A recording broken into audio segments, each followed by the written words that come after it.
Okay. Hello, hello, hello, everyone.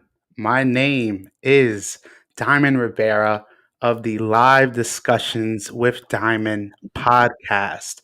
And this episode is sponsored by Chapter Radio, where you can listen to this interview tonight live and high quality.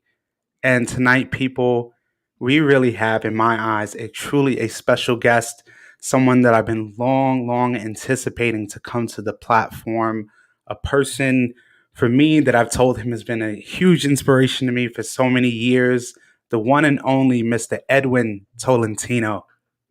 What's up, everybody? What's up, Diamond? Thanks for having me, man. I really appreciate it. And I like what you're doing, man. This is cool. This is a cool concept, man. Absolutely, man. Edwin, I mean, as we talk also privately, like I've told you, you and many artists, especially in New York City, have been so inspirational to me over my lengthy dance career. Even being taught by you at one point, but just really following artists like yourselves because, like we know in New York City, there are tons of dancers, but there are very few that make that impact.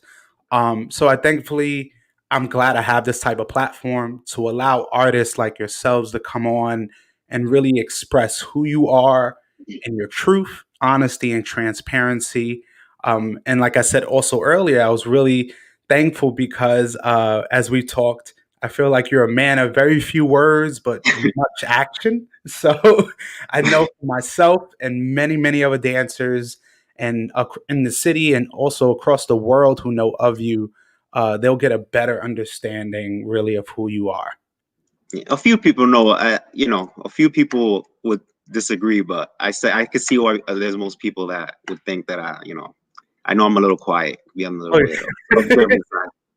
Yeah, I mean, and like you said, kind of around your people, they know of you, and then there's other people that kind of feel you like you're a mystery of sorts. Oh yeah. But also too, during our interview tonight, we'll be having real live time comments coming in. For Okay. example, the one and only. Oh, it's Jeff. Yeah, What's up, Jeff? Mashingo. I'm wondering what that means. Oh, yeah. He took that. He always took that too far. That story. Oh man. Tonight I know is gonna be really special because I think we're gonna get an understanding of who really Edwin is beyond also just being the dancer that many people know. Because we also understand besides dance life, we also have our own lives outside of that. So I definitely know tonight will be really special so people can really understand Edwin as the human being, which I know and I feel is something extremely interesting. And really, how we really start our interviews here, we love to take it all the way back. We're talking about before even dance really got involved, and really the starts and the beginnings. So, yeah, man, take it away. Well, my name's Edwin Tolentino. So pretty much for me, I was a baseball player. Like I was like a diehard baseball fan and a diehard baseball player. So that was pretty much my life growing up. Um, so I went to high school, played high school baseball, college baseball, and I played college baseball with Jeff and high school baseball with Jeff. So that was pretty much a lot of my childhood. I mean, that's where I got a lot of that the work ethic from, Mm. and just all the disciplines and that I instill when I do anything. So I give baseball all of that. Have parents, have three sisters, and that's a little bit where the dancing can kind of come in too. Okay. Because my sisters, when I was growing up, played music all day, and I would be in my room and they would play all kinds of music and they would make me dance. And so it's like I knew a lot of the songs. So it's like rhythm was kind of like instilled in me by them. So it was like, it was fun in those times growing up. They would just take me and like throw me around and because I was the youngest, so they would just be like, hey, do this, and you got to learn how to dance if you want to you want to take a girl out, and they would just like always tell me all that stuff. So it was cool growing up like that, and I think that helped me a lot with timing when it comes to dance now. When I first started dancing, Hmm. timing was a little different. I never learned structure, so it was like, but it didn't take that long for me, because I think hearing so much Latin music growing up Yeah. and all types of music was just like, it just helped me a lot. Mm. And that's really interesting to hear, especially with the dynamic of having three older sisters. Hmm. Because I mean, I for me, I have a younger sister, but I definitely understand when like your older siblings are kind of taking you under their wing, and you're not realizing, like, they're just having fun, but Yeah. stuff like that kind of inspires you in a sense. And it's interesting here already in these comments that we're getting, the one and only Julie here showing some Hey, love, Julie. as well as Miss Leah all the way from Okay. Florida, as well as Linda Rivera saying he is not that quiet. And of You course, see? Jeff saying he really doesn't shut up. You Man. see? And question two, because I'm a New Yorker, what high school did you guys actually play baseball at? I went to Newtown High School, Queens. Got you. Got you. Got you. I was all the way in the Bronx, St. Raymond Okay. Catholic Nah, school. man. Pioneers, baby. All right. Pioneers. All right. I see. And then you guys, I think also you said you and Jeff, and if people don't know Jeff also from Huracan, Yeah. um, played at Dominican College Right. in baseball, seeing you guys that played in high school and college. Yeah. And even That's when where I we're met him. getting, yeah, even when we're getting into, before we get into how you really started dancing, um, I love again that kind of partnership, the brotherhood, the Hmm. camaraderie, especially you two have. I've seen it over the years. I mean, you guys just work in unison, and it shows. And now I understand when you talked about sports with baseball, because that is really filled with structure. So I think Hmm. that also is really key, maybe for you and other people realizing with sports, it kind of helps to discipline. Right. You It know, does. so Yeah. so for you, like, kind of, you're with your sisters.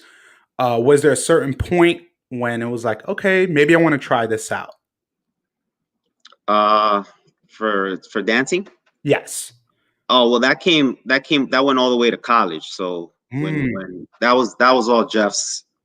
That was if it wasn't for Jeff, that mm, wouldn't happen. Because I think we were. I don't remember if it was my junior year, freshman. I don't remember. Junior year maybe. Um, he came with this idea of doing a talent show, and mm. and I was like, a talent show. I was like, and he was like, yeah, like, and he just came out of it out of nowhere, and I was just like, what do you mean the talent show? He's like, we're jocks. Like, what are you what are you talking about? Like, Yeah. we're baseball players. So he was like, nah, man, I want to do a talent show, man. Like, I want to leave something behind. He said something to that extent. He's like, I want to leave That's something that. behind. I want to do something that's memorable. And I'm like, okay, well, like, what do you want to do?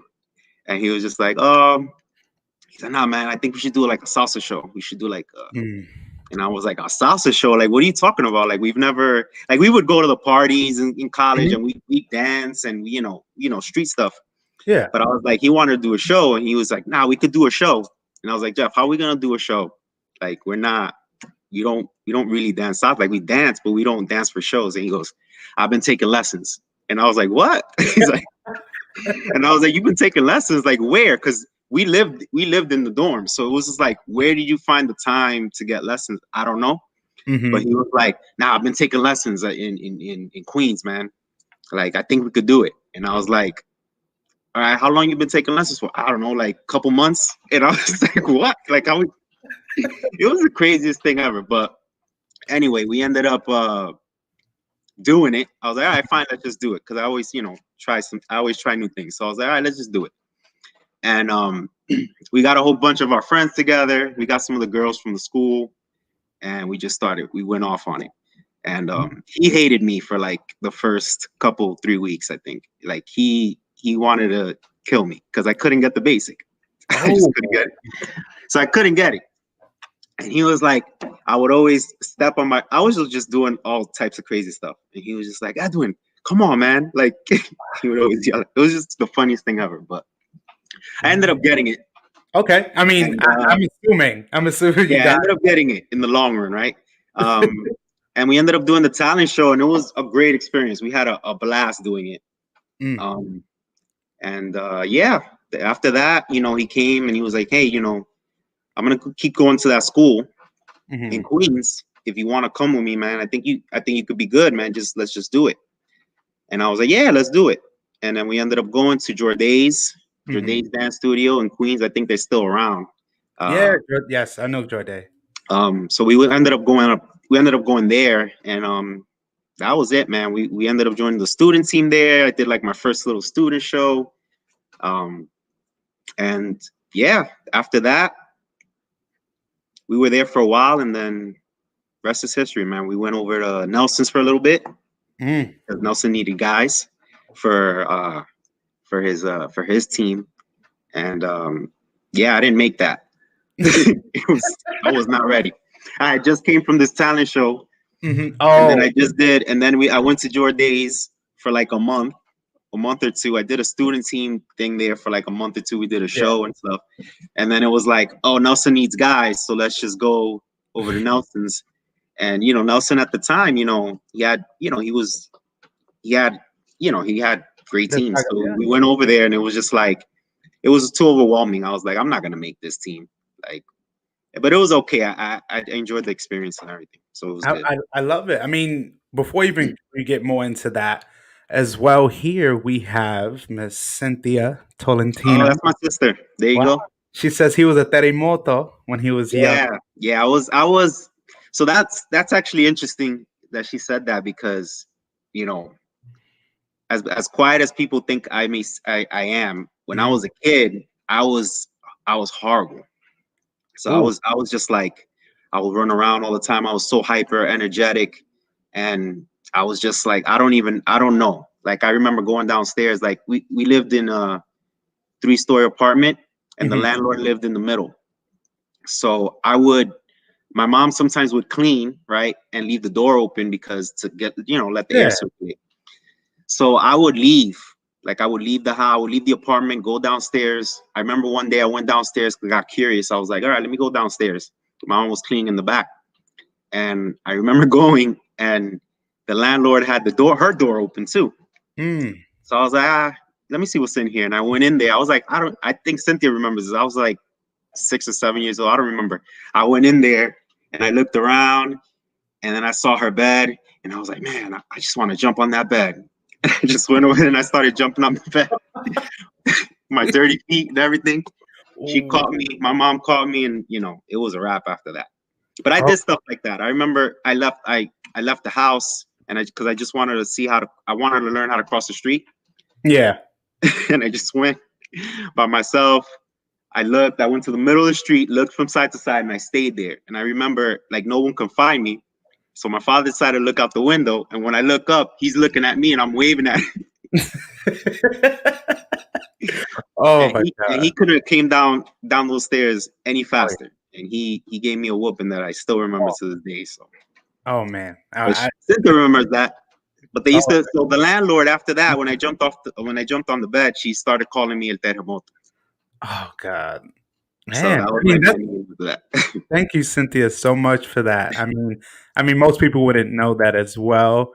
We also have here from the Philly area, Miss Oh, Sharon. Sharon, what's up? Yes, as well. Our guy, Mr. Omar. Oh, Omar.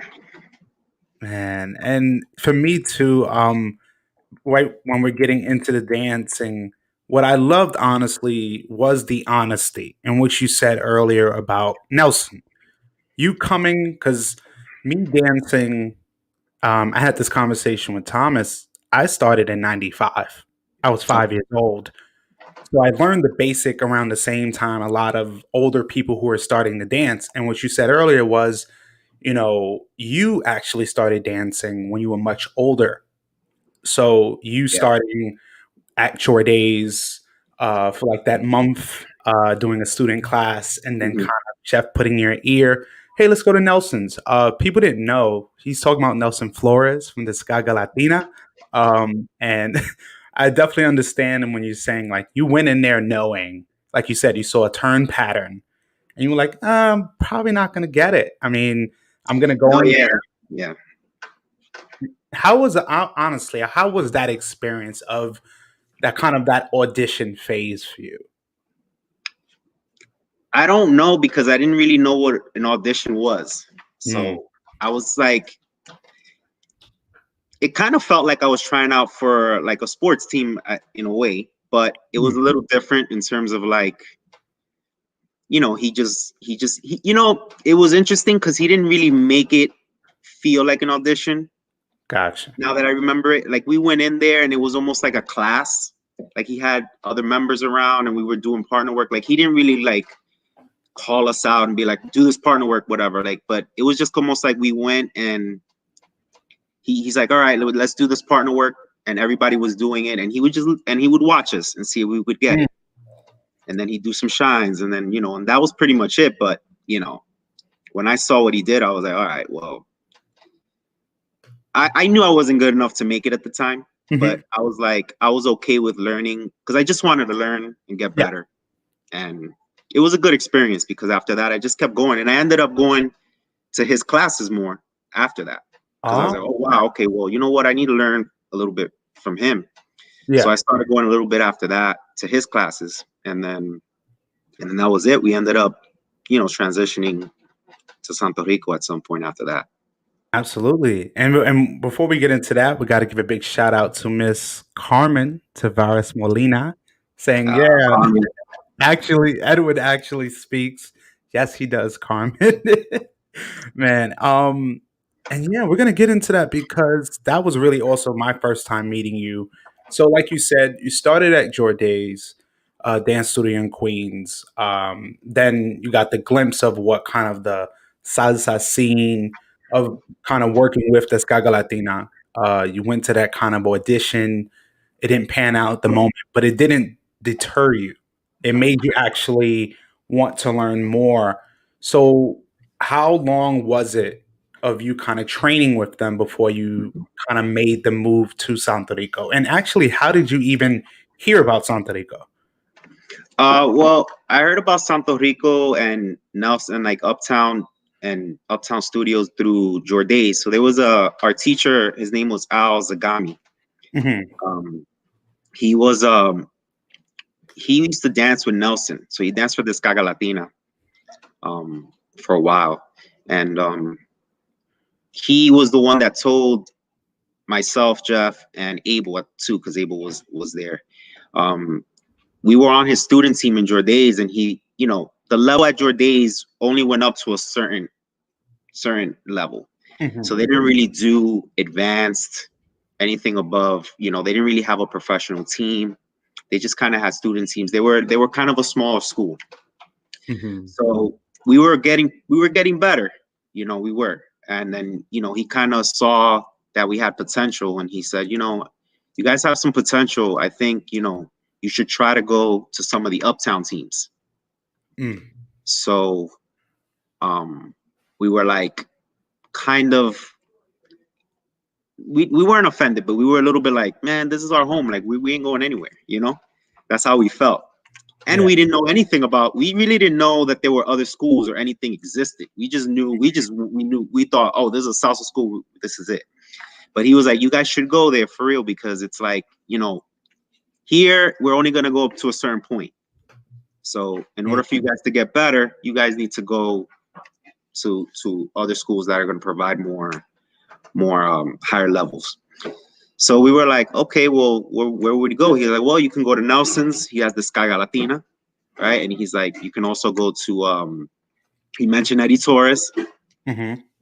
and he's like, you can go there. He goes, you can also go to Santo Rico. I got my boy Thomas there. He said, I remember.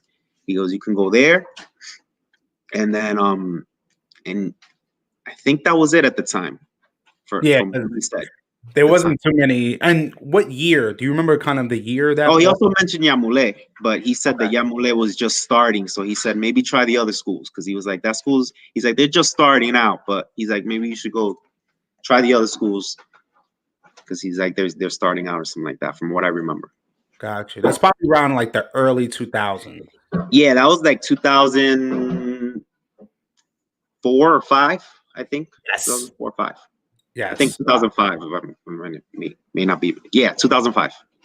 Man. And think about it now. I think it's what, 16 years Yeah. now? Yeah. Don't Don't don't say talk too loud. Yeah, don't say it too loud. man. And for many people who don't know, like especially with Santo Rico's really rich history, me living in Harlem, knowing of them for years, but people like Yamule, the Skaga Latina, the amount of schools, especially in New York, you kind of had the premier schools of where Mhm. people wanted to go. And I appreciated when you talked about being in one school and them kind of saying, "Are you realizing there's a certain level you get to?" Because that's Yeah, what happens with a lot of schools. If they're beginner schools, there's only a certain plateau. After that, it's like you got to move on. So you going to Santo Rico, for you, what were those experiences like of being there? I think up to 8 years. Like, what was that time like for you? it was a roller coaster, man. It was filled with a lot of highs, and there was some lows, but that's the way it is, Yeah, But I had a good time, and the thing is, for me, the takeaway that I get from being in Santo Rico always is just the people I met, yeah, the people, the students, and the people that I met. That to me was what I take away the most from Santo Rico. Because everything else was, we put in a lot of work. yeah, We put in a lot of hours, so it's like yeah. you end up really, and it's funny because when you do that, it's like you end up, that kind of goes away. Like the work that we put in, it's like it's just the work that you're gonna put in, but Mhm. the takeaway is those experiences with the people that I can still remember a ton of my experiences with my students and my friends, the people that I met there, my teammates. But I can't tell you a pattern that I taught in 2007. Like you don't remember though. But I can tell you experiences. That I had. You know, after a rehearsal or something like that. So it's like that's to me what you take mostly away from those experiences like that when you train at a school, when you do all that Mhm. stuff. Absolutely. So then when did you kind of, or did Thomas or yourself kind of know, like you said, you're coming from your days and you want to find something new. You also worked with the Skaga. When you got there, how long did it kind of take you to kind of get into the performing role? Oh well. I mean, we went. I think me, Jeff, we went to a class in, I remember, August in '05. I think that was our first class, and we went into a Saturday class, and he had like 4 levels at the time, and it was like intermediate, advanced beginner, Yeah. advanced, all the levels at once. So it was packed. When we went in there, that was like the first time I realized that I was like, what's going on? Like, because when we were at Jordays, like there was students there, like she had her classes or whatever, but and we went to Nelson's where it was like a different vibe. But when we went to Santo Rico, it was like, what is this? Like it was just like you look like side to side and it was just packed with people and the energy was just like different. So, but we got in there and we just didn't know where to go because Yeah. it was just 4 levels, and we're like, "What's levels?" Like we were like, it was like, "What's advanced beginner? What does that mean?" So I remember he came up to us and he was like, "What's up, guys?" He introduced himself and Mhm. he was like, "So, what level are you guys at?" And we're like we Yeah. don't know, we don't know what. And he was just like, "Well, why don't you do this? Why don't you just take my class? It's Mhm. advanced." But just take it, try it out, see where you are, and after that we'll just place you where Yeah. Where we see you fit.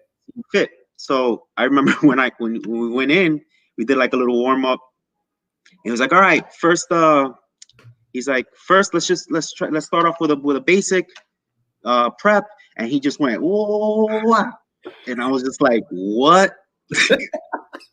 I know exactly what you're He did talking. like 3 or 4 spins, and I was just like, and then he followed it up with a right turn, and then he spun like twice and he did some. I was just like, all right, well, I just remember looking around like, what am I gonna do here?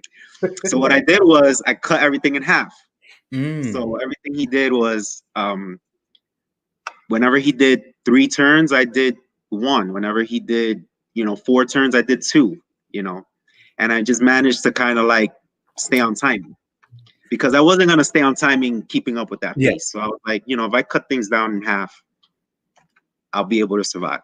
Oh, So and that's all. And you know, that's fun. That's all I wanted to do was just survive the class because you know at that time it was intimidating because it's like he's rotating, you're meeting all you know all the girls are coming, and it's like oh my God. you're not keeping up with the class. So I was just like, I just gotta survive, man. You know, I know I'm not gonna make it, but I'm gonna try to survive.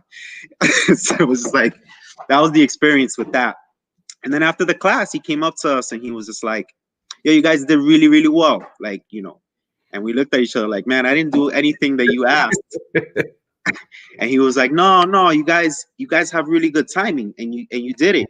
You know, you didn't do exactly what I did, but you did. You cut it in half or whatever." So, Yeah. so it was the smartest thing I think we did. Oh, But we were intimidated though. After that, we were like, "This ain't for us," and we left, and we didn't go back.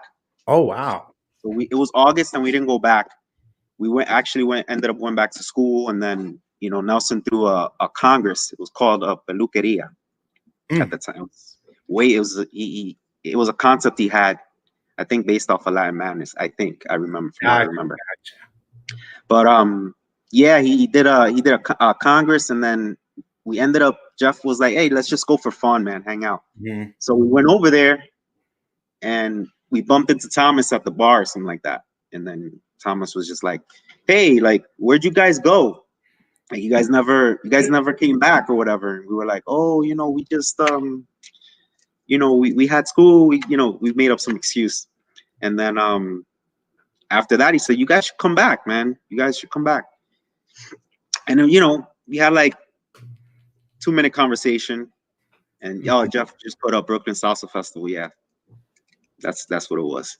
At the So Marriott. yeah, yes, Jeff. Just gonna be like my uh he has the mind of the the memory of an elephant, man. And no, it's funny to cut you off. I'm sorry, but I have to be honest. You actually have a very good Jeff impression when you're saying certain things. I can just close Oh my eyes. Yeah, you guys, it's kind of scary. But I mean, so it was kind of like fate because you said yeah, you went to this class, you felt at the time it wasn't right for you, for both of you. You leave, you come back to Nelson, and you go to this event, and just so happen you meet him again. yeah, yeah. And then after that, you know, that's what Jeff and I said. We after we it was like a 2 minute convo, and then we went our separate ways. And then he was like, Jeff was like, "Yo, man, like he remembered us. Like Hmm. we should probably just go back." So we ended up going back like in December, and Hmm. we took a class. We took his class again, and that's it. Like after class, he took us in his office, and he was like, "Hey, man, I have a team, and I need some guys." And that's when I was like, it felt like Nelson's all over. I'm like, how am I? I just took a class. Like, how am I ready to perform? Like in my head, I was like throwing us into the fire, and he was like, "Don't worry, you guys are gonna be good. I got some guys. I got some good guys on my team. They'll help you out. Like, we're just gonna take you in slow, but I need some more guys, and I think you Yeah, guys would be great." So I was like, okay, like I'll try it. Let's do it. yeah. If but I thought I was nowhere near ready. Hmm. But that was it. I think I took 2 classes with Thomas, then he put us in exhibition, and that was it. That was when it took. That was the rest was history after that. Oh my god, man! And it's when you say exhibition, like I remember those groups, not just even the pro team, but exhibition. Even when they had Santo Rico kids at one point, and the way you talk about the story of your first class, it hit me because it was like that. The difference was I already been dancing 10, 15 plus years already, and I still remember when I saw Thomas and he's like looking at you and he's like checking every time that I'm doing a move and like, you got it? All right, let's do it again. And it's like you realize now they're just looking out for you. If they see something in you, like you said, you kind of cheated your way in that class, but he knew, but he saw like, hey, you actually the one key word is timing. I Yeah, think that's something so key that I took away from Thomas, Santo Rico in particular, is timing. the 2 and the 6, and timing, because if you don't have your timing, you're not going anywhere. Yeah, You yeah. know? You So can't it's dance. yeah, no, absolutely. I mean, because and I also remember, like you said, if people who haven't been at the Santo Rico Harlem location that had closed down years ago, what Edwin is also talking about, we're talking about a place that it's spacious but it's tight, and there are 3 to 4 classes going on at once with different teachers, and the walls are sweating, and it's Yeah. like it can be overwhelming for the beginner, especially when you said a beginner, advanced beginner, intermediate. There's It's a fog up. and and then when people leave the classes, then it's people like you and the team that still has to rehearse. You're Yeah, taking the classes, and then you still have to rehearse on top of that. And who's to say when you're getting out? And it's yeah, like, so yeah. That's another thing. yeah. I mean, what would before we even get into with Santo Rico in terms of performances or favorite shows and going beyond, what was that experience like of really training? Like you say, like when the walls are fogged, when the mirrors are Yeah, sweaty. that's when when the mirrors are sweaty and you get mirrors so you can see yourself, but when it got like when it got so foggy that you can't that you couldn't even see yourself, that's when Yeah. you knew you put in some work. Oh yeah. That the mirrors are saying, "Listen, it's time to go home, man. You can't. We're not even gonna let you see yourself. Just you did enough." And I That's think too, the best thing is after you finish and you walk down those long steps and you yeah, get that cold air. It's like, oh, thank yeah, God. I yeah, mean, for me, even my short time there, about 6 months, 5, 6 months or so, my last times there, I enjoyed every minute. I think also, like you said, you started in '05. I came in 2012, and you guys had so many shows, performances. Something I did want to bring up and that I absolutely admired. I believe you were there around the time of when they had that HBO special. yeah, yeah. How was that experience? Like, did you kind of see what was happening, or you kind of in your own world, just doing what you normally do? Yeah. We just kind of Like, you know what I mean? Like, sometimes it can seem like set up in a way, like, all right, it feels like a movie setup, or is it kind of you're doing your regular classes and they're just filming? yeah. Well, at first, I mean, they came like they really didn't announce themselves as doing that. They would just come in and watch and observe the classes, and I think some of them took it. Hmm. Um, that's how it started, and then they kind of went up to I think Thomas and told him, hey, we're from HBO, because I think they were just trying to scope out how everything was done, and I guess they liked what they saw, and then after that, it was kind of just business as usual. They would walk in with the cameras, but they did not want us to change one bit. They wanted us Okay. to kind of like teach the way we teach and act the way we act, because they were trying to create a story behind it. Mm. So we didn't really have. It was almost like we knew they were there, but it was almost like they weren't, because they kind of hid in plain sight, kind of, you know. Yeah. And I asked that because even seeing it, I hearing you say that, it made everything made sense, because you can tell when it's a dance film and it's commercialized, but when you have something kind of like yours, like a documentary, that you feel the naturalness from the dancers. It Yeah. doesn't feel like actors; they're just in their natural setting.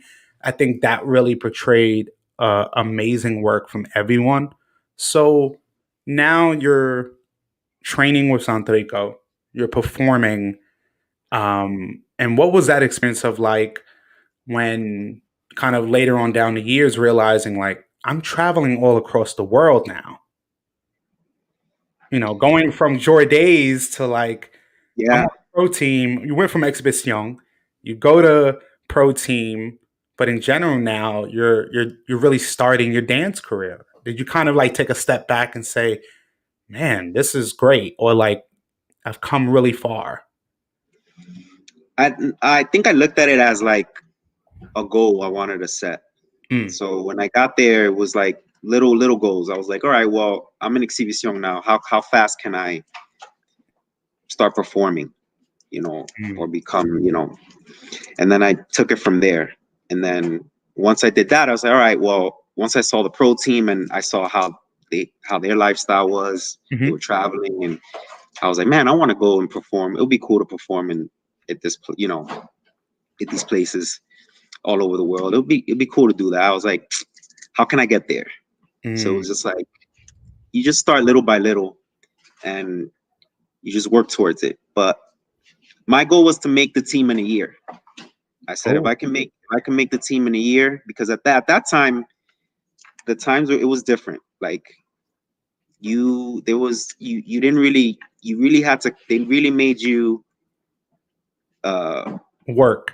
No, I'm not gonna say work, because I think, that's a tough word, because I think everybody in their own way works. No matter how you get there, people put the work in, and people, if you don't put the work in, you'll see the results. But yeah, I think at that time it was different, where it's like you had to, like, I guess, pay your dues. That's a good way to say. That's a perfect way. Like, you're not gonna go in those days somewhere and be on exhibition for 2 months and make a pro team. That just never happened. Like, you had to pay your dues. Oh yeah. But I knew the fastest way to get there is in a year. Like, I think there was like a few guys that made it in a year. And once I heard that, I was like, well, I want to make it in a year. Yeah. And so that's what I did. I made it exactly a year, and then after that started traveling, and then that's when everything started. That's when everything went fast. I'll say that. Everything started going really fast after that. It's great because you see where you came from when you couldn't even learn to do a basic. And fast forwarding now, the goal of making a pro team in a year, and kind of your life now changes. Even Jeff saying we did exactly that. I think it was the essence of when people say paying your dues. I understand that. I think also people don't get it now of you can't just take a class for a few months and expect to get on a pro team. I mean, back then you had to really put in the work. And we're talking also with Santo Rico when you didn't just have, I don't think it was just 1 week, one class a week. It was like multiple classes a week that you were there. So, oh, well, yeah, that's the thing. Like, I never missed. I never missed the required classes. I never missed, because he made you take like these required classes a month or whatever. I don't remember exactly the number, but it didn't matter. I was there anyway. But I was just like, it was like clockwork. This is what I did. I was gonna go to this class, and it wasn't easy. Like, you had to make some sacrifices with that, like family and stuff like that. It wasn't easy. Like, I did it because I was like, all right, I want to get there. This is how I'm gonna get there. And it got to a point where I was there so religiously every week that Thomas would put a pattern out. And sometimes when you teach a lot, and it happens to me sometimes where I'm teaching and it's like you just kind of like you blank out. So he would teach a pattern and he'd blank out and he'd go, man, what was it? And I just go, nah, it's this. Boom, boom, boom. Oh, and I knew what he would do before and after, like, because I was just there all the time. It was just like, all right, that's how much time I put in, I definitely understand. I mean, like you said, 8 years. And like you said, you've been able to now get on the pro team and perform. So kind of fast forwarding after your time, or even before we even get to after the time, can you give me at least maybe one routine that you love like the most? And I asked this question to a lot of artists that I know that have done various routines with their company, but specifically with Santo Rico, because they mean so much to me. The gangster routines, the list goes on. Is there a routine from there that kind of just you like you ultimately love? There's a few, but I think the one that to me I really like is Caravan. Oh, I man. think there was something about like the beginning with the cha-cha and then the actual salsa in it. I don't know. There's something about it for me that I enjoy about that routine. Mm. And it's different. It's like even with the shines, it's like it takes you kind of like on a little wave, and it has like these moments where I don't know. I just enjoy it. I like. I always enjoy doing it, and I had a great time doing that show. I definitely understand what you mean. Like certain routines, they're usually all the way high or low or in between, and you have like your high and low moments. So I definitely understand that. And at least now, before we get into later, Mr. JC here saying Edwin is my favorite dancer of all Oh time. man, The goat. I damn! mean, Edwin, Thanks, JC. you definitely loved out here. So now we kind of fast forward after your time in Santo Rico. I remember seeing you with Huracan. But even in Santo Rico, I saw you now teaching. You were a teacher now from just being a performer, even with assisting. So, kind of phasing, I mean, moving forward from Santo Rico, you're in Huracan. My question now is with Huracan, I definitely saw the routines getting more complex, more advanced, but also just different. It was kind of just a whole different feeling. Uh, my question is, and me and my time in Huracan training, I was able to take, I think, a class or two. And not gonna lie, it was intense for me because the term patterns, if many don't know, the way you do your term patterns or what you create, it just blows my mind because it just seems like it's effortless. So, a question I do have is when did you feel that, hey, I have the confidence to teach? And the second question is, where did the kind of idea of really creating complex term patterns really come from? Well, first, I mean, when it comes to teaching and confidence, I think that's more you just got to do it. I think when we first started in Santo Rico and we did exhibition, the first thing we started doing was teaching, but we started doing beginner classes. So Thomas would make us do beginner classes on Sundays, and we took turns. So it was like a rotation. Yeah, Um, so it was yeah. At first, it was like, how am I going to teach this? But when you do it every week and you're on rotation, yeah, it's almost like you're gonna get better at it because when it teaching is almost like if you don't do it enough, you won't find your niche. Like because every class is different. You're always gonna get different people. You're always gonna have different experiences. There's gonna be things that might not work. There might be things that might not work for you, tactics, all of that, and you'll start figuring it out. The only way is by just doing it.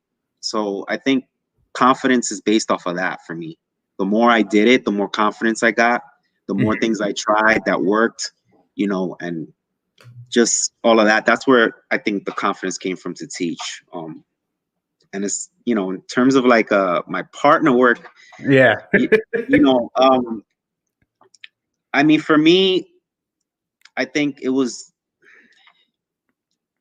So you want to know more about the complexity or Meaning is like, was there kind of the focus? All right.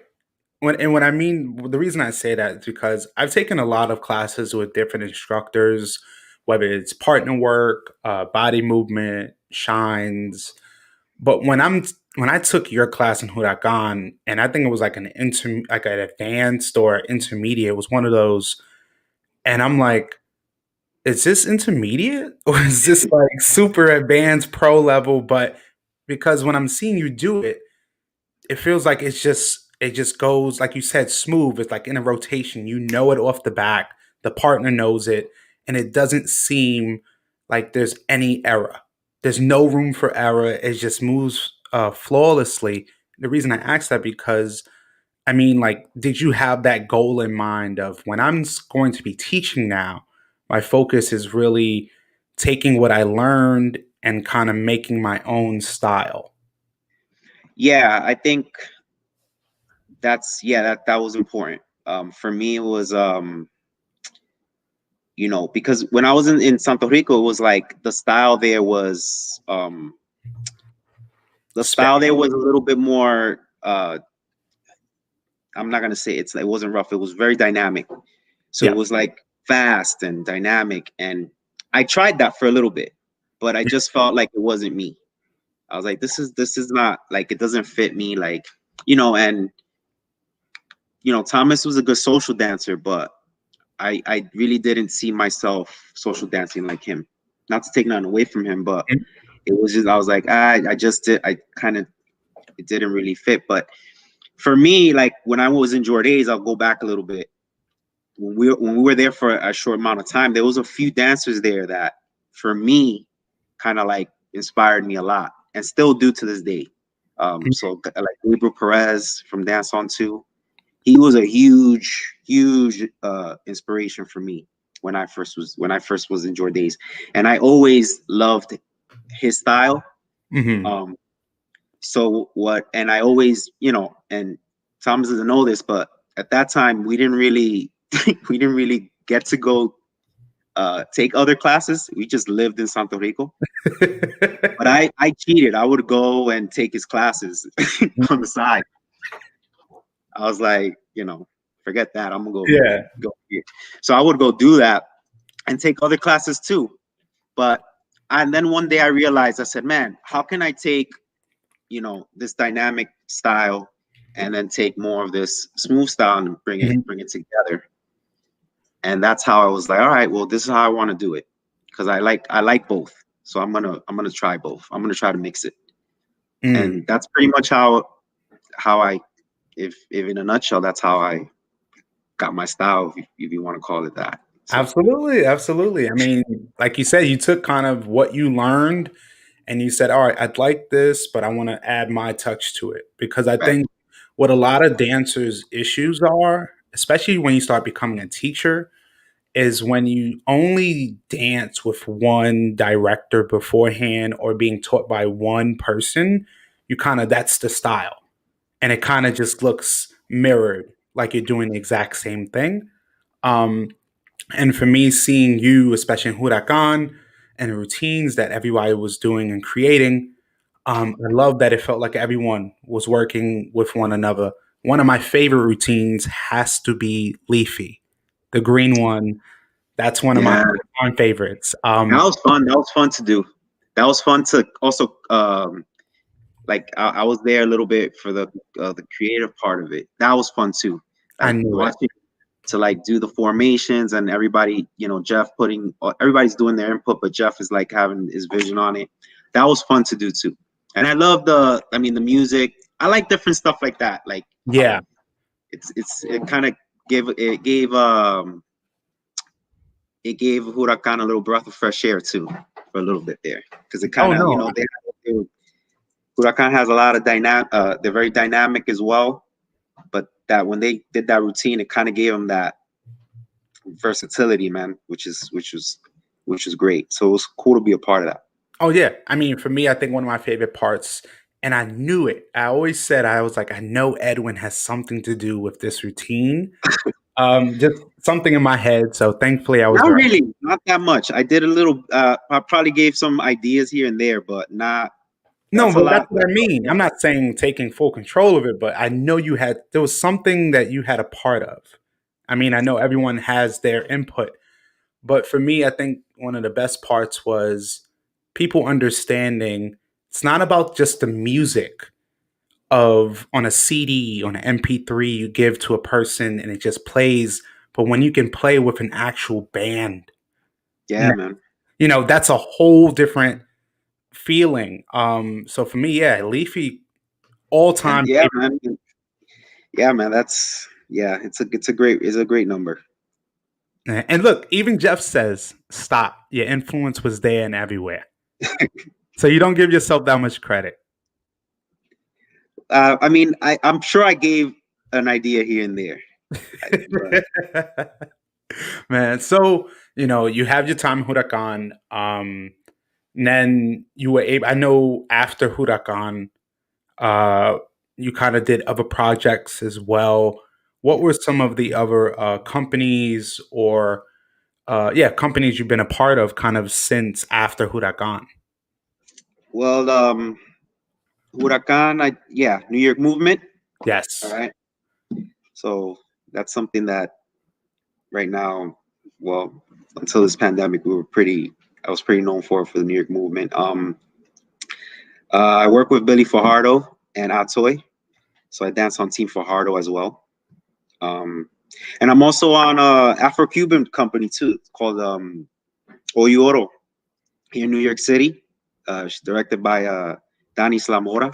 So if whenever dance classes get back, if anybody's interested in Afro-Cuban, that's the lady to go to. She's legit. Man, that's awesome. You talked about New York movement.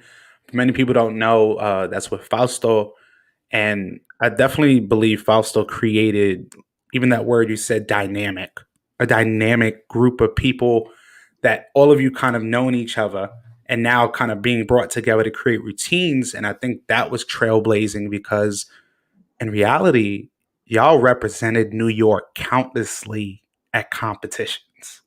I mean, from the routines you created that all of you were a part of, from the flips, the tricks, the partner work, the formation changes, man, those are some amazing times seeing with New York movement as well. Me also watching your work with Team Fajardo, with Billy Fajardo, your work with Atoy, formerly of Baile Society.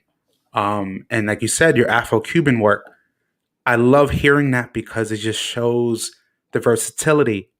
You not just being content with this, only one specific thing, being able to be versatile and work with different people and also help yourself become more complete as a dancer. I think that's something that many people can take away from this discussion tonight. Even Indiala Salceda says, I can't wait to dance again. I think everyone, Yeah, me honestly. too, man. Oh man. And Cynthia says undefeated indeed. I mean, listen, New York movement kills competitions, but I think too it's the unique um personalities of each and every one of you. I think Oh that yeah, yeah. We're definitely unique personalities. I mean, there've been a lot of different people, but even people like Ernesto and Denise, Yeah. formerly from Yamule, who now have Iloko, realizing too that the relationships and friendships you're going to make along the way really are dope. And one thing I found interesting, I brought up Ernesto and Denise, was they call you the Mambo engineer. Yeah, that's Ernesto's fault. How did that come about? Uh, well, that's the thing with New York movement. It was like one thing I think that that's kind of hard to do on teams. Hmm. But I think the reason why we were pretty successful was I think that we had really great chemistry. So it's Mm. like I think when Fausto kind of put the team together, I don't even think he knew like how the dynamic would work. But Mm. you know, we really bonded quickly, and I think everybody kind of respected each other, and kind of everybody knew they had like a slight specialty on the team. Like Yeah. everybody knew they were really good at something, and they were also uh willing to learn from someone else's strength. Mm. And I think once that happened, it created like this cool chemistry between the eight of us. And I think that's kind of where the Mambo engineer came into play, because one of my roles was that I would kind of like fix a lot of things, technical things on the team. So every time somebody had an issue with like a partner work or something like that or whatnot, like they would always look at me. And then You were that guy. I was that guy. So then I remember one day Ernesto was just kind of like struggling a little bit with his partner work, and he Yeah. goes, "Edwin, come here, man, come fix me." So he used to say that. So I go over there and I'm like, "Man, just do this." I just gave him some pointers, and he got it like within the next try. And he kind of put his hands in there. And he was like, "Man, you're like an engineer, man." And he walked away and comes back and he goes, "You're like a Mambo engineer," or something like that. And then he started laughing and he goes, "I'm gonna start calling you that from now on." And I was like, man, I kind of, yeah, be quiet, man. I was just kind of like, get out here with that mess. So we end up going to a Congress. Like we end up getting hired to go to an event. And he ends up teaching before me. Like we were in New York Movement. He ends up teaching a partner work session before me. Yeah. So we're going to share a partner work section. So he goes, all right, guys, I'm going to bring out Edwin Tolentino to the stage. He's our mambo engineer on the team. And he starts like making this introduction. And I kind of look at him like, what are you doing? So when I go, I teach it. And then after that, people started coming up to me, calling me the mambo engineer. And then he just kept doing it. Every time we went to a Congress, he kept saying, oh, we got our mambo engineer, and boom, boom. And then that was it, man. And then I knew it stuck when I think we did an event, and I think I saw Tamara, Tito and Tamara. And she was like, hey, the mambo engineer's here. And that's when I knew, oh, this is a thing. This is a thing. And then Ernesto, I remember telling me, he's like, man, you're gonna give me some residuals when you get. Oh yeah. I mean, he I better get credit. But yeah, I'll give him the credit. He gave me the name. Man, and just hearing so many great stories, kind of really about your dance journey. It's so humbling to hear, because you starting again from the humble beginnings and to see where you are now. I mean, having the resume you have, um, and seeing the type of person you are, just so cool, calm, and collected. When many people understand in this type of business, it can be very stressful. But also, we know that dancers come and go. We are here today and going tomorrow. There's always someone new. But seeing people like yourself that have been around since the early 2000s and still pushing, and still, like you said, I remember when you told me, reinventing yourself. Reinventing yourself is a very key thing, because instead of you staying where you feel comfortable, kind of allowing yourself to get better, to get more complete. I think that's something, a huge takeaway that I've taken from our talk. Especially something I love that your sister says is she would love to see Jeff and Edwin do a comeback routine. That's something I pray for that. Yeah, we get that done. Even Leah says we need to talk about Edwin's Latin hustle. I love hustle. Okay, wow. I actually used to take hustle myself back in the days. I love it too. See, not even knowing you did hustle. Thank you, Leah. Yeah. That was well, that's the thing. Like when I started well, that's the thing about reinventing, right? So it's like when I came back, I took a year and a half off from dancing, and that's how I came back, started dancing with Huracan and the New York Movement. Yeah. But dance changed, man. And it was just a year and a half that I was out. I was not dancing, and it had changed. And I was like, whoa, what, well, I had just came, I knew another era, and now it's like we're in another era. And I was like, man, how where do I fit? But yeah, I mean, by reinventing, it was almost like once I got on New York Movement, it was cool, and then I started thinking, all right, well, what am I, what's next? What do I want to do? And that's when I started kind of saying, well, you know what, maybe I'll just try to do a solo, solo act, see, and luckily, Atoy came into my life at that time. Yeah. And I got lucky, and I started working with her and Billy. And it's funny because it took me into not only learning Billy's style, but learning adage, learning lifts, learning a little ballet. And then it took me into hustle. So it threw me into another world. Yeah. And it just added more to what I knew. And once you have that, then I started getting more ideas. So a lot of times when I create my partner work too, I always have some Latin hustle influence too. Sometimes I try to add that into there because it's different, and that's the thing too. When you start doing different things, you can make the first thing you learned a lot better, which was salsa for me, right? So you can make that totally better because you can always go back. But now, learning all these things has just helped me so much, and I think it's helped me reinvent myself in a lot of ways because when I look at when I look at videos of myself in the past, it's totally different, to where I am now. So it's like in a good and bad way. Cause sometimes I'm like, ugh, I don't like watching myself back in these too much, but Mm-hmm. but but yeah, when you look back and you say, wow, man, look at how I used to do that. Now I'm doing Yep. it like this. It just shows, just the different things that I've tried to do to get better. And yeah. Yeah, no, I definitely appreciate that. And now it helps me transition towards our conclusion of our interview, where I have a segment called The Randoms, which is a very fun segment that I ask about 10 questions that allows myself and the audience to get to know you a little bit better. And also, too, we might question this before we even get started. Are you an Avengers fan? Oh yeah. Okay. I just want to know because somebody actually sent me a personal question to ask you about that. So that'll be in there. All right.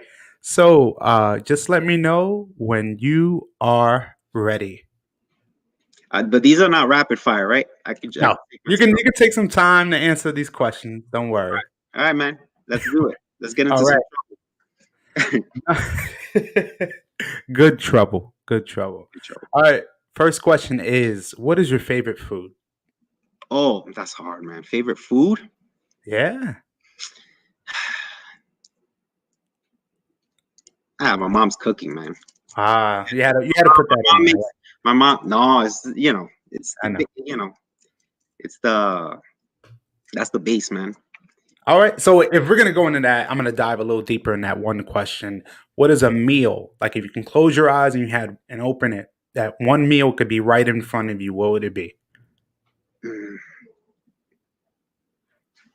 Man, I like a good steak, man. A good Okay. steak, well, like that's done well. Okay. Oh, okay. Well done. Not All right. well done, no, but like that's Okay. prepared. I don't do well done too much, but like That's a good it. steak, a good. I think that'll be good. That's a good All right. meal. Next question would be, if you were at a Congress right now, what is one group you would love to see on stage? Oh, that's tough. Mm. And before we even get into that, I don't even know what chicken fingers with ice cream. No, yeah, Please Jeff don't tell me. always. Oh, he even said That was apple. a college thing. Oh, ask me about Oh, it. you a college thing? Well, yeah, because I think that's I when I got to college and we were dorming, I didn't really like the food, so I just would eat like chicken fingers and ice cream because I Uh, was just like. So Jeff always like makes fun of me about that. okay. Because I That's used to eat chicken fingers and ice cream, but he says I ate it every day, which is not true. good. I mean, even Carmen, and we'll kind of backtrack again to that first question. What is your favorite beer? This Oh, is kind of beer. tied into the first one. Oh, my favorite beer. Wow, there's a lot now, but I always go back. I mean, Delirium Tremens, man. That's a top five. Delirium Okay. Tremens is a Belgian. It's a good beer. All right, I like that. All right. Yeah. So even with that second question, and it's funny you said top five because even Danny here, Danny Gonzalez, says you are the What's top up, man? five alive right now. So definitely. So Thank then, you, Danny. yo, Jeff is hilarious, just calling you a liar right now. So the second question again was, if you can close your eyes and you open them, you're at one of your favorite congresses. What is that one group? If you could have one group to be on the stage that you could watch right now, And it doesn't matter. doesn't matter, All time, all time. man. I'd like to see like the old school Eddie Torres dancers, like Ooh, with Torres there. That's probably what I would like to see, like oh, live. Because okay. I didn't do those times, but like live. Because we see the videos sometimes and they're Hmm. rare. That would be cool. See All like right. the Eddie Torres dancers, with those dancers from back in the days with like Duplessis and just Marcus. seeing them live. I think I would like to see that. because live is different from videos. Oh yeah, So, total difference. All right, I like that. The next question is, what is the funniest moment you ever had on stage? And when we talk about that, we're talking about something that maybe went wrong or something you've seen a performance and you've seen something just go crazy, like out of nowhere. I think we've all seen those moments or maybe have had those moments. uh, yeah, I'm trying to think of which. Well, I've had a few. I've had a few Yeah. like trips, like or tripped on stage. Man, I would say a funny moment. I think it was in. I was doing Avisale uh, with Thomas Mhm. and is it Danny? I think, and we was three couples, and there was a part where, and it was in I think we were in France, I think, because I remember it was just like a big arena, and I remember we would go back to let the girls do the shines, Yeah. and we had to do like this little kick step. I don't remember, and we had to end up on our heels, like both heels, and Yeah. put our hat. So when I went and the music was dun, dun, dun, and when I went to go put my heels, I fell back Oof. and I felt like on my ass for a little bit. I fell and I looked over and the girls were doing their shines and I think everybody saw that I was just like trying to get up. And I got up, put my hat on, and I just kept going. Oh, Like okay. that was a funny moment. Like it was funny because I think they were there, they were looking at me and they were like, The fuck is going on? yeah. Oh, Jeff says no.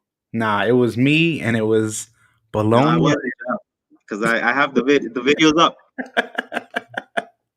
Jeff is in here tonight. I love that answer. So the next question is what Oh no, is yeah, sorry. He Mhm. meant it was him. It wasn't. Yeah, it was him. He was there, not Danny. Gotcha. Oh, Carmen says fact checker. And then Jeff says, yes, I had a front row. Yeah, Oh my Jeff was there. Yeah, he's right. Jeff was God. The fact checker strikes again. All right. Next question would be, what did you want to be at 10 years old? there. Oh, a baseball player, man. Major League Baseball player. Who's your favorite baseball player? That's tied into that one. Ooh, of all time. Hmm. And that's a tough one now because there's been so many. Um,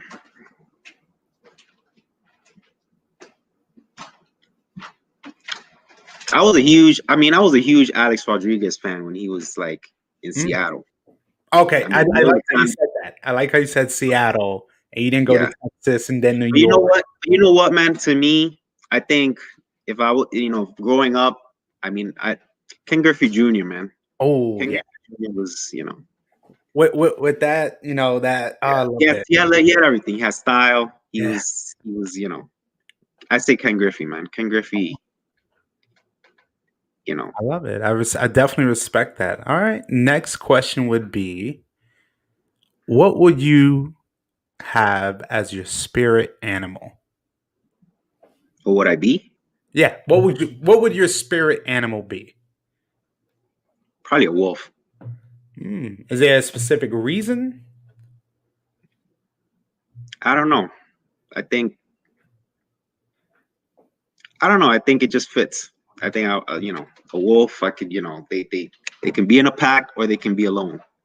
So it's Mm, like, so I like that. All they right, usually travel in packs, I think, but they can do their own thing. gotcha. All right, next question is partner work or shines? Partner work, man. Okay. I like shines though, but partner work. All right. All right. Next question, and I love how we're moving on this.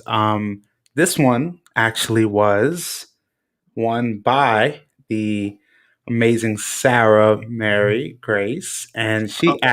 asks if New York Movement Uh was the oh. Avengers, which hero would Edwin be? Hmm.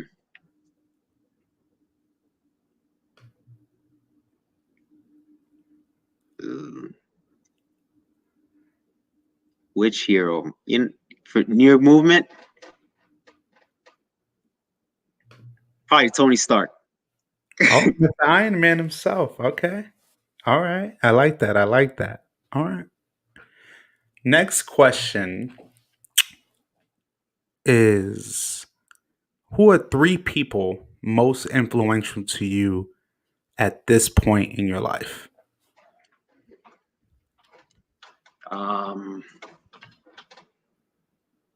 my sister, she was the one in the chat, Yeah. Cynthia.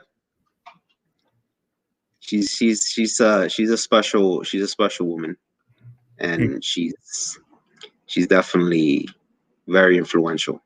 Um, yeah, and my parents, man. Mhm. I think my parents have set, a huge example for me to that they've set, and the fact that they never, my parents are, I've been very blessed to have parents like them because, you know, I think one of the reasons why I can be a very disciplined person, and I think it comes from watching them Yeah. because they don't really talk about what they're gonna do. They do it. So my Yeah. dad, like he works every day and he doesn't say a word. He does it the same every day, and he's consistent. And my mom's like that. So it's like for me, it's like watching that growing up. It just kind of rubs off, and I think like they don't judge. They're very everything that you would expect, especially like some Latino parents are Yeah. like, hey, when you gonna get married, this, like, I don't think they've ever asked me if I'm gonna get married or anything. They've never asked me those questions, but I appreciate that. It's like, it's almost like, they're a little, they're different, and I think that as far as influence goes, I got to give it to them. Okay. And I would say put your sister, and then your parents would be second. Is there anyone else you could really think of at this point? No, not at the moment. I think that's Yeah. So that could be mom, dad, yeah, mom, dad, my sister. Yeah. perfect. All right. Next question, or second before last question, would be, what is a special talent that many people wouldn't know you have? Hmm. Well, I'm learning how to brew beer, and I Oh, think I'm gonna be good okay. at it. So, I mean, uh, this quarantine right now is giving people a lot of ideas. yeah, man. So I actually have one in the closet right now. I'm fermenting it. So And it's funny you say I'm that. gonna make my own. I'm gonna make my own recipe. That's the goal. So, Okay. You make your own recipe. What would be the name of your beer? like a company or like the name Just of like the if you store. had a name of your act, not just the recipe, but with certain beers they have maybe a title. What would be your name? Like for an Hmm. example, like Danny says, smooth ale. Well, that's a good one. Uh, I really want to make. I want to make one day. I'm gonna make like a dulce de leche stout. Mm. And that's more like Latin, yeah. Yeah, if you make a dulce de leche, I promise I'm buying that. That's Exactly. a There fact. you go. There you Man, it's funny. Even Mike Bello says a Mambo Brew Meister. That could be go. That's interesting. a good one. I like that. All right. I'm love. Damn. I mean, we're just getting comments hitting in. I'm assuming India says smooth engineering beer. I don't. Those that are all names. Yeah, that could all I, be different. I won't just make one. I'll make a few. and I Oh, think the residuals, there's gonna have to be some compensation yeah, hit somewhere. But I man, got and now we kind of hit our last question. And I love asking this question. The answers are wacky and crazy sometimes, but I definitely think you'll answer this great. If you were on an island, and disclaimer, there is no Wi Fi on this island, what are three things that you would have with you? Hmm. And there's no Wi-Fi. Damn. Mhm. I know, right? Hmm. I think I need a nice cold brew. I need a beer because if it's gonna be hot on that island. So that's one. Wow, this is an interesting one. Yeah.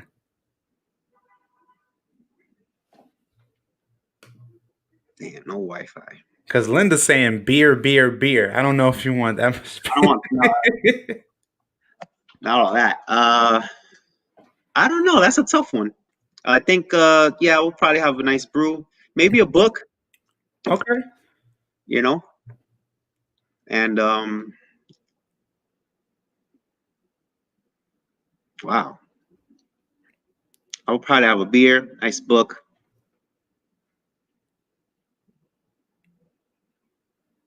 You gotta have some food.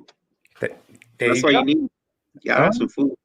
So a book, a beer, Yeah, and some keep it food. simple. Keep it simple. Okay. I like that. I like that, man. And Edwin, again, thank you so much for doing this segment. I love asking these questions. I definitely feel I learned a lot more about you. And now it brings us to the conclusion of our talk tonight. Really want to just tell you honestly, from beginning to end, I feel like I've learned so much more about you. I appreciate you more, not just as a dancer, but the human being. Because I think I've told many people over the years, is I think with this industry we've been in, especially if we're not on the same teams, appreciation and collaboration, but just conversation can get lost because we're so fixated on going from show to show that we Yeah. don't get a chance to kind of just relax, decompress, appreciate what's happening, or just understand the road that it took to get to where we are. And, I'm thankful that I was able to have you on tonight just to really express who you are. And again, I appreciate that I can have your time to come on tonight, learning so much more about you from where you started to where you are now. And at least definitely before we go, I would love to know if you have any last words for myself and the audience. Well, first of all, I want to thank you for having me, and Absolutely.